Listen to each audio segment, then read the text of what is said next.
Sa isang bansang puno ng ingay ng politika at kontrobersya, sino ang nagsasabi ng totoo? Sino ang nasa panig ng bayan? Welcome to Bayang Pinas, ang news channel na hindi takot maglatag ng katotohanan. Dito, pinag-uusapan natin ang mga isyong may kinalaman sa kinabukasan mo, politika, pamahalaan, at ang tunay na kalagayan ng ating bansa. Hindi kami bayad, hindi kami bulag. Sa Bayang Pinas, ang boses ng mamamayan ang tunay na headline. Kaya kung sawang-sawa ka na sa mga baluktot na impormasyon at scripted na kwento, dito ka na. Dito sa Bayang Pinas, tayo ang bantay at boses ng bayan. Kung gusto mong manatiling mulat at informed, don't forget to like, share, and most importantly, subscribe dahil sa panahon ngayon, ang kaalaman ay kapangyarihan. Ito ang Bayang Pinas, balitang totoo, pusong makabayan para sa sambayanang Pilipino. Tara na't alamin ang tunay na balita. I may ask Duterte. Didn't I may ask Duterte not to bring Bongbong's name out because Duterte knew that Bongbong was an addict. But King Lacson cannot tell me that these people, these underlings, operated without the knowledge of the president. That Senator Lacson must think that the president is so incompetent and is so stupid. He does not, that his undersecretary ito, ha? Hindi man secretary. Walang takot sa kanya. My goodness. Sa wakas, nangyari na rin ho ang pinakahihintay ng mga constituent nitong si Dong Gonzales na aso nitong si Martin Romualdez na kung saan iimbestigahan na daw ho siya ng ombudsman dito sa video na to. Dalawang mahusay, parehas na political analyst, isang economist. Pag-uusapan ho natin dito kung ano ang mangyayari sa ating bansa pagka hindi na isaayos nitong si Adik base dito kay Senator Amy Marcos. Ang mga problema ang kinahaharap natin ngayong mga panahon na to. Pero bago ho yan mga kababayan, kung bago lang ho kayo sa PH Update, isang like at isang subscribe. Masaya na ho tayo dyan at sa mga gusto sumali sa ating community, yung join button nandyan lang ho sa baba. Ayun na nga, umpisahan ho natin ang ating talakayan dito kay Prof. Malotikia. Pero napanood nyo naman ho yung ating intro, di ba? Meron ho talagang pananagutan itong si Martin Romualdez. Maraming dapat paliwanag itong si Martin Romualdez. Kaugnay doon sa mga naging testimonya nitong si Saldico. Yan ho ang ika nga basa nitong si Maring Winnie o itong si Prof. Winnie Monsod. Kaugnay sa mga nangyayari ngayon dito sa issue ng mga anomalyang flood control projects, kickbacks at kung ano-ano pang kabalbalan na naimbento ngayong administrasyon nitong si mga. Ito na ho muna, kay Dong Gonzales muna. Pagka nadaan ako dyan sa Pampanga, makikita mo yung mga covered court Kongdong Project of Aurelio Dong Gonzales. Ayan. Umamin naman yung anak nito, di ba? Napanood nyo ho yung video niya. Bago pa daw pumasok sa politika, talagang yan na ang business nila. Heto mga kababayan, contractor, question mark. Nako, sa mga kadistrito ni Dong Gonzales, hindi na ho question mark yan. Kontraktor yung mama na yan. Ibang klase yung kapal na mukha ng mama na yan. Kung alam nyo lang ho mga kababayan kung ano mga pinaggagawa ng mama na yan, dyan sa 3 distrito ng Pampanga. Sobrang kapal ng mukha ng mama na yan. Kung alam nyo lang ho mga kababayan, lalabas din yan. Ito, contractor, ombudsman pro Pampanga Salon. Overlink to family-owned firm. Nako, hindi link yan. Yung anak na nga niya umamin Hanapin ko yung video ng anak nito na kung saan inaamin niya na matagal ng panahon na talagang ang business nito mga to pangungontrata. Papalabas natin dito yan. Hindi ko sinasabi si Dong yung anak niya na nag-take over doon sa business nila. Walang conflict of interest yan. Basta malapit ka kay Martin, di ba? Walang conflict of interest yan. Basta babanatan mo si Bibi Sara. Parang naalala ko tong mama na to si Dong Gonzales. Nung kasagsagan ng pagbira kay Bibi Sara, mayat maya nasa Malacanang yan. Silang dalawa ni Martin Romualdez. Unahin na ho muna natin. Etong si kay Prof. Malotikia. Prof. Malo! Yay! Now, let's talk to political strategist Malu Tikia. She is joining us today, this morning, to react to the statements of Senator Amy Marcos. So magandang umaga sa iyo, Malu. Thank you for joining us. Magandang umaga, Gretchen. Magandang umaga sa iyong mga nakikinig at nanonood. Good morning. Okay, wala ba si Auntie Claire dyan? Ha? Huwag niyong pasasampahin si Auntie Claire pagka nandiyan si Prof. Malotikia, ha? Yung walang hiya yun Hindi naman expert yun, aso yun Una ho, your take on the revelations, the bombshell dropped by Senator Amy Marcos. Matagal na pinag-uusapan ito, but coming now from the sister. First, why during this INC rally, and what do you think was the goal? Well, one, clearly, Senator Amy showed that it is very important to help prevent any eventualities in whatever is happening. Second, he showed that country is more important than probably the what is happening within the Marcos family. But it is clear that there was endearment in what she said about you're adding, and that she will be there for him. But there was no mention of resignation. It was just a talk about umuwi na tayo, magpahinga na tayo. So, if you look at the whole speech of the senator, it really was conscious about the Filipino culture of family. But it was a pained act, as you saw her in her delivery. And after that, she was shaking.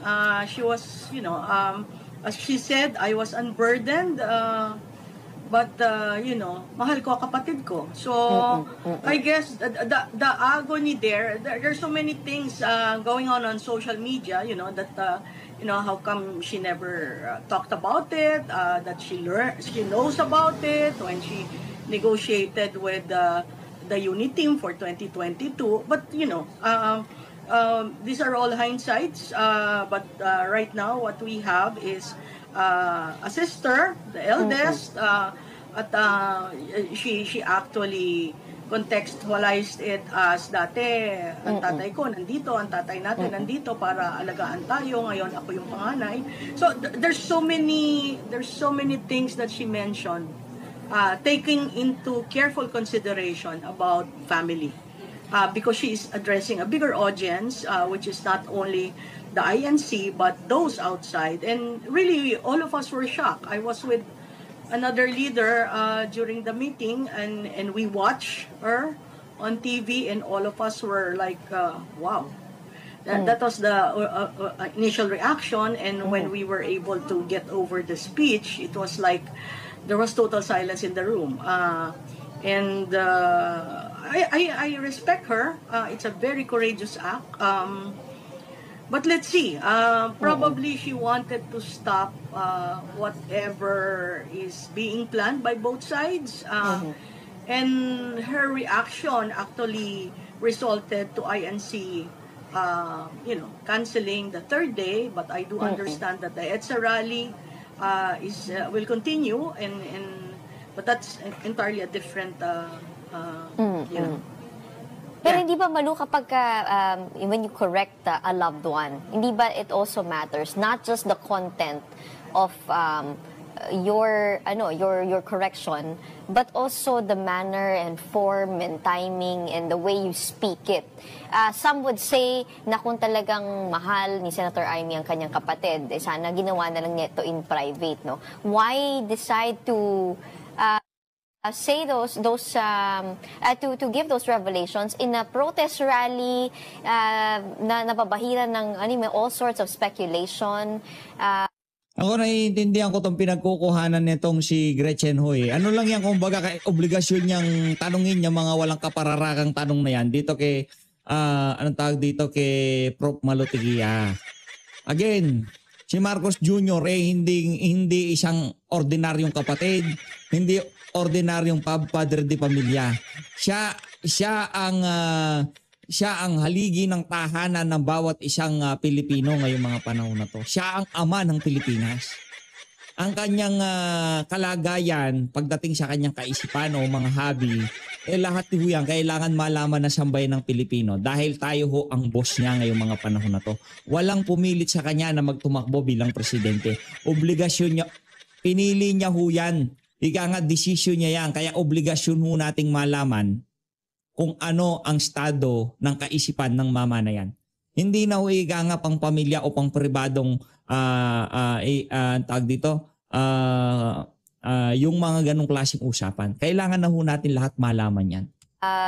That could possibly lead to a withdrawal of support na matagal na din pinag-uusapan. I mean, it begs the question. Hindi, walang withdrawal of support. Okay lang yan.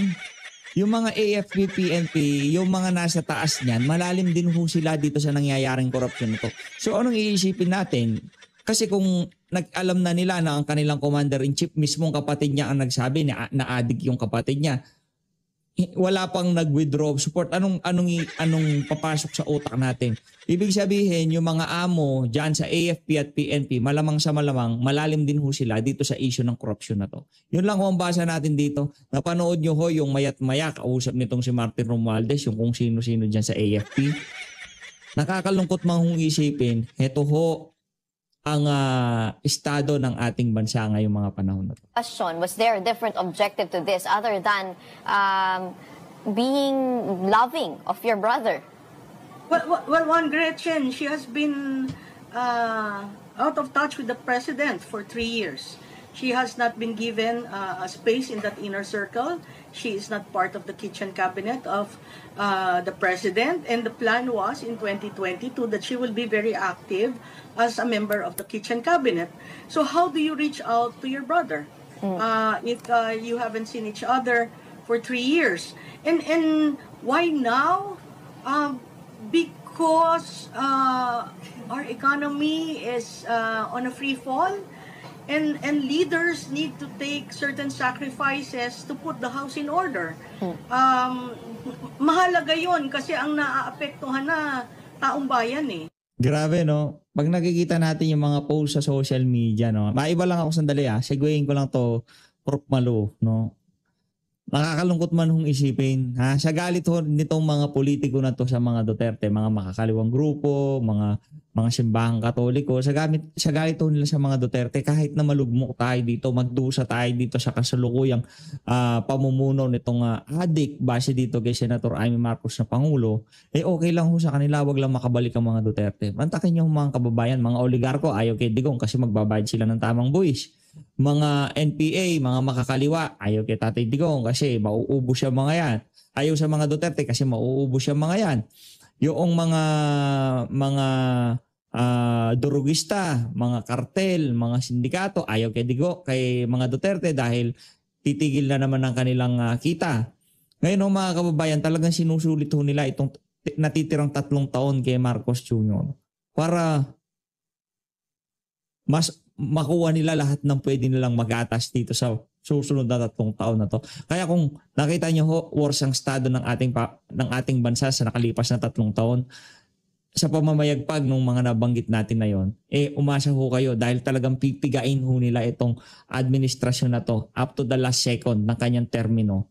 Para lamang ho, pagpasok ng isang Duterte, kahit na lilinisin niya na, magbayad na sila, tapusin ang mga dapat tapusin, talagang paldong-paldo na itong mga walang yang to. Okay lang, mga ordinaryong Pilipino, malubog kayo sa baha, mamatay yung mga mahal nyo sa buhay, masira yung mga ari-arian nyo, basta wag lang Duterte. Kasi, una, droga, insurgency, mga makakaliwa, korupsyon sa pamahalaan, sigurado tatrabahuin ni VP Sara.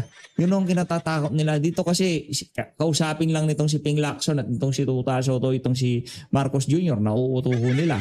Kaya lang naman nila gustong presidente yan si Marcos Jr. kasi itong dalawang senador na to nauuto nila yung mama na yun. Bakit tayo kay Tatay Digong? Kasi hindi nila nauuto si Digong nung mga panahon na yun. Yan si Lacson, unyango pa sa unyango yan. Unyango pa sa geko yan, nga. Ordinaryong tao naaapektuhan. Kung titingnan nyo, malapit ang Pasko pero wala kang nararamdaman na Christmas rush. Ang mga tao nag-iisip, gagastos ba ako ngayon o itatago ko ang pera ko para sa susunod na quarter. So, yung timing, napakahirap mong i-judge. Pero kinailangan niya to rise into the occasion to do this. Mind you, she has always been there for the brother. When he was governor, it was citizen, or I think Congresswoman siya, who actually was like a sweeper. If you look at the career of the president, Marcos is always there, trying to sweep things.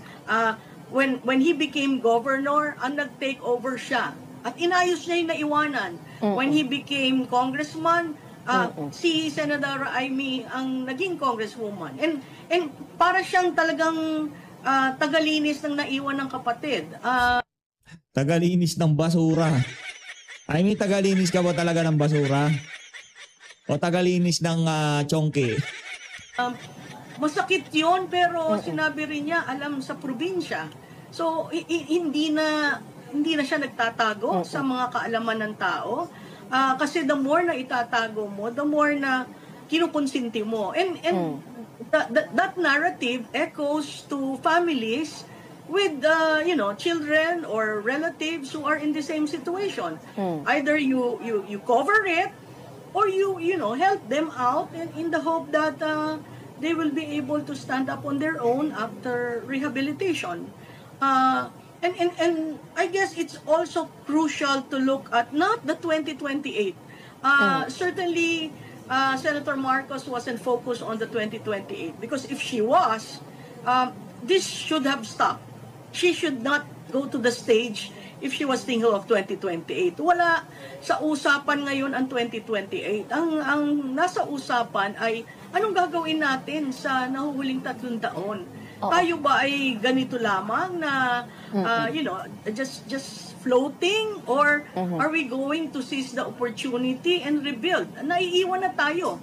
Vietnam and Cambodia are up there, and the Philippines is down, and we're cheering the ASEAN next year. Malu, if you take a look at the whole situation, how does this exact revelation about the president's use of illegal drugs solve the economic freefall of the country?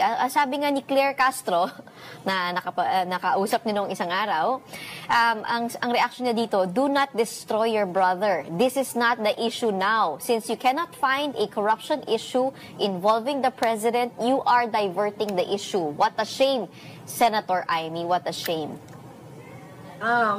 Again, sa BFF ko, hindi yan diversion. Isang pained realization na kailangan kong sabihin. Kailangan kong tulungan ang bansa, at kung ito yung paraan niya ng pagtulong, gagawin niya. So, clearly, she has crossed her Rubicon. That has been there for when they were kids. And when she became senator, in fact, even in the 2025 election, ang usapan na, magsalita ka na, sabihin mo na. Pero until that very last moment, she held on, hoping na maaayos yung pamilya. Yung ibang komentaryo kasi, why are you washing, dirty linens in the public? But there comes a point in time where the talk has to stop. The whispers need to be attended to, because it is important for her that the health of the brother is taken care of, and the health of the nation. So that is a very hard act to follow, and maraming nagsabi sa kanya, nag-advise sa kanya, but at the end she made that decision, and whether she'll be crucified or praised or what, she has done a nation a great service. Well, right after that, the INC wrapped up its supposedly 3-day protest. What do you think happened there? And do you think this effectively also extinguishes rumors of an impending coup or a withdrawal of support? I think the decision of INC to cut short their 3-day rally is recognition of what Senator Amy did. As you very well know, that rally isn't about resignation. That rally wasn't about establishing a junta, etc., etc. It's essentially for transparency and accountability. And if you look at the speeches, they were calling for opening the process, making accountable, getting these people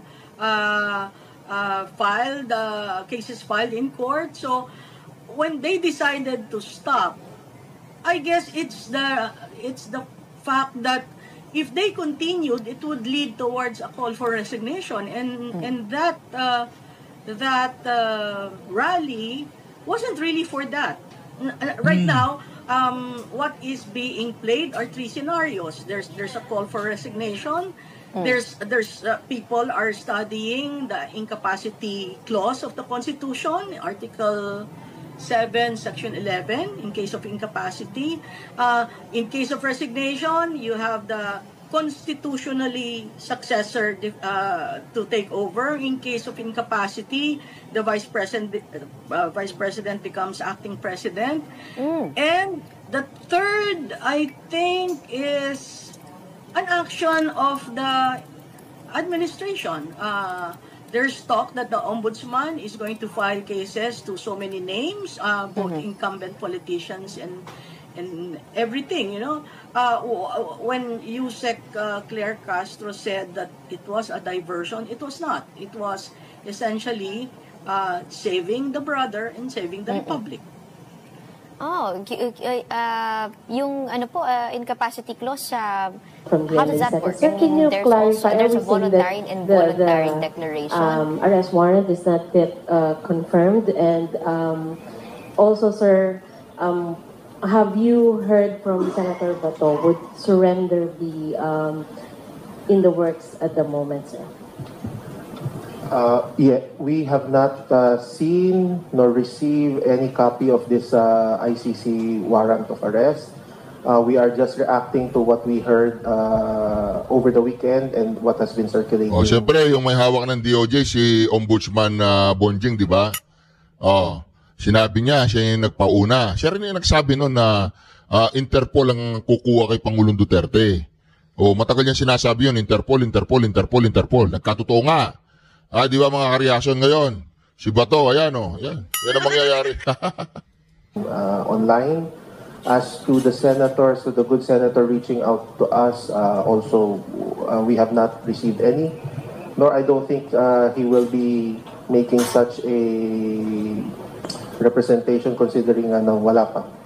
There's nothing to speak of. No ICC warrant. Palagay ko mga kareaksyon dito na magkakaalaman. Ako sa Pangulong Duterte, nagtimpi ang taong bayan. Nagtimpi tayo dahil ayaw nating bumagsak ang martial law. Nagtimpi ang sambayan ng Pilipino sa nangyari sa Pangulong Duterte. Dahil pinoprotektahan natin ang kapayapaan. Dahil alam naman natin ang kayang gawin ng mga Marcoses. Kaya nilang gawin lahat para hindi lang umalis sa kapangyarihan ng mga yan. Kaya po nilang gawin lahat sa mga Pilipino.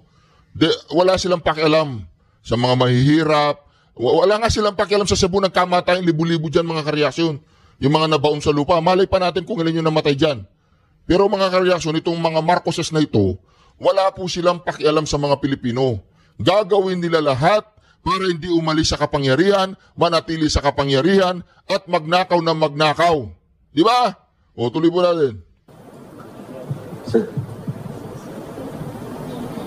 Sir, Adrian Ayalin po, ABS-CBN. Sir, what's keeping the government from choosing yung surrender na option considering yun po yung ginawa last time? Bakit hindi po uulitin yung ginawa last time kay former President Duterte?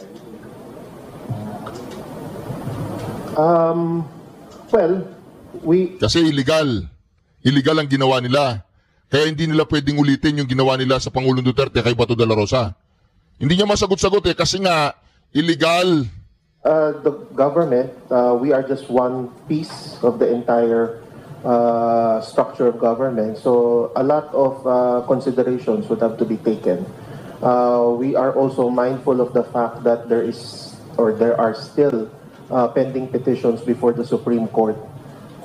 So as a matter of practicality and yung propriety, we may have to wait for the Supreme Court to decide on the issue because our position is that is the one being questioned by the camp of the former president. So yun, madaming mga kailangan timbangin, maraming kailangan na tingnan na aspeto from different angles. No? Yeah. But sir, theoretically, if you are going to differentiate the two, yung surrender and yung extradition, ano po yung mas madali and mas practical na gagawin ng government if and when na meron na pong arrest warrant? Theoretically speaking, the faster approach would be surrender, because if we go through the extradition route,